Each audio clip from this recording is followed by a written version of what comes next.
Greetings, beloved Princeton United Methodist Church community. It's Pastor Jenny here with another update. I'm actually coming to you from Texas right now. I am in Waco, Texas. I'm visiting. I stopped in Fort Worth a little bit yesterday and another place in between, visiting some loved ones who are not well. And it's not COVID related, but they're not well, and I needed to come see them and haven't been able to really over the past many months. So I am, this is where I am. I'm so grateful for your prayers and all that you do to support me in helping me get to where I need to be right now. I have scripture for you from Leviticus 25, verse 13. This is the first part of verse 13, so 13a. In this year of Jubilee, everyone returns home. This is the word of life. Thanks be to God. So this scripture actually has a few more words that go along with it. It says, everyone returns home to his family property.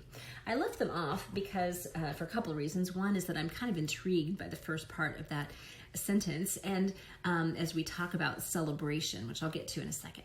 But when we talk about Jubilee, we've been talking about this is God's time to shine. This is the work that God does to set us all free and to restore us to right relationship with God and earth and creation, one another and self, and to kind of get back to the garden, to get back to the intent that God had for all of us to live in harmony. We talk about this in some ways as God's kingdom, that Jubilee is that kind of emancipation for and to God's kingdom, these practices and ways that we live so that we can live in God's kingdom.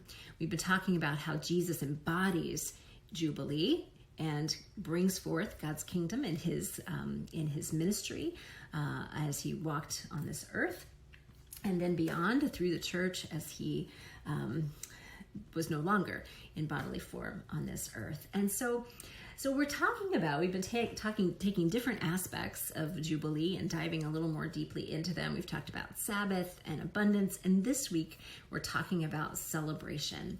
Like many things, some of us are great at some things and not great at other things. And celebration, I think, is one of those things. I struggle sometimes with celebration. And as I've tried to understand better why that is, I think one of the things that happens to me is that, celebration really requires you to stop and to, like Sabbath, to stop what you're doing and to be present and aware and thankful and grateful for what has happened, what is happening, what God is doing and has done, and what we have done and are doing, and how God is working through us and in us. And it's the stopping part that is often hard for me. It's so often it's like, okay, got that done, let's move on to the next thing. And celebration really requires stopping. It takes it's a break. It's a stepping aside from the work to celebrate the work that has been done and is happening. I think another reason that celebration can be hard for me is that I tend to think things have to be finished before we can celebrate them. And in some ways that can be true, but I think that many things that we work on and work toward aren't done. And so that doesn't mean we can't celebrate what has been done, even in the midst of the ongoing nature of so many things. So I'm trying to learn how to celebrate, and I'm so grateful for the people around me who are much better at this than I am, helping me to stop, helping me to acknowledge. I usually don't have too much trouble giving thanks, but I think all of us can use, again, more encouragement around there. I'm grateful too for the serendipity of this week. So on Saturday, it's Juneteenth. And we are having a Juneteenth celebration cookout with our neighbor church, Mount Pisgah AME Church. And so again, we're having a celebration this week, in the week that we're talking about celebration. And what a beautiful thing that is.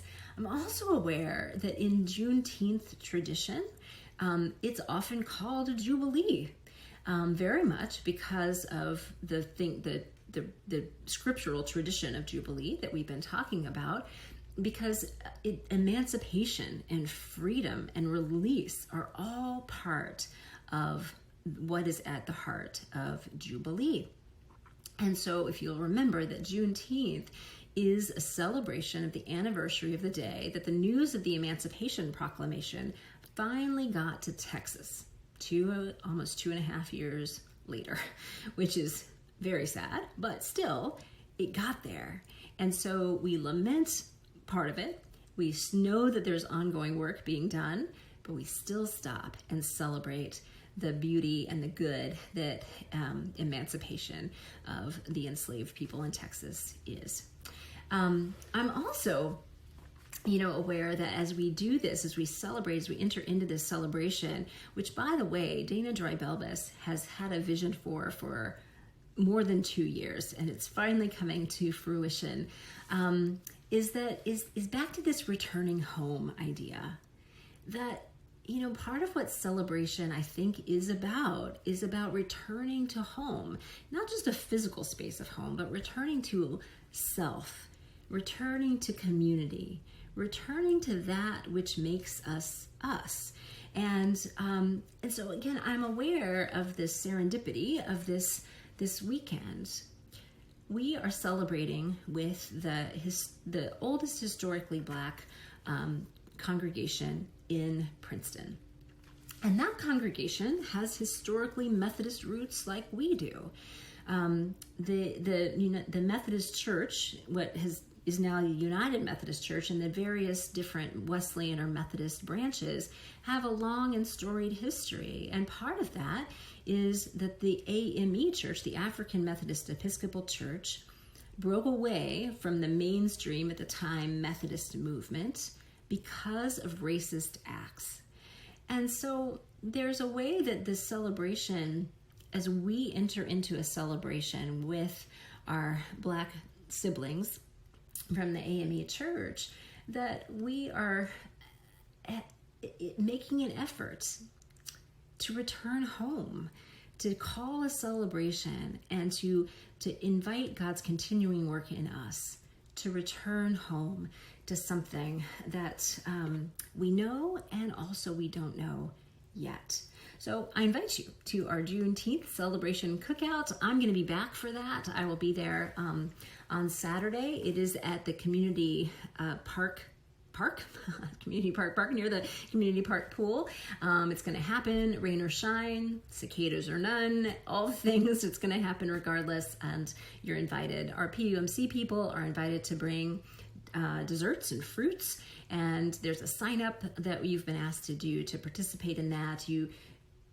We just encourage you to do that so we know more of how many to expect and how to plan. So that would help us a lot. There's more details about that in this email that you can see there for yourself. We also, on Sunday, as we celebrate, every worship service, by the way, is in part celebration. It's many things, but it is a celebration and a praise. And so we celebrate God's ongoing work among us, and we stop for a little bit to do that. But this Sunday, we're celebrating in a few particular ways. We are celebrating and thanking our small group and Sunday school teachers that have been leading us over the past year, in particular, guiding and giving us tools and community for discipleship all along the way.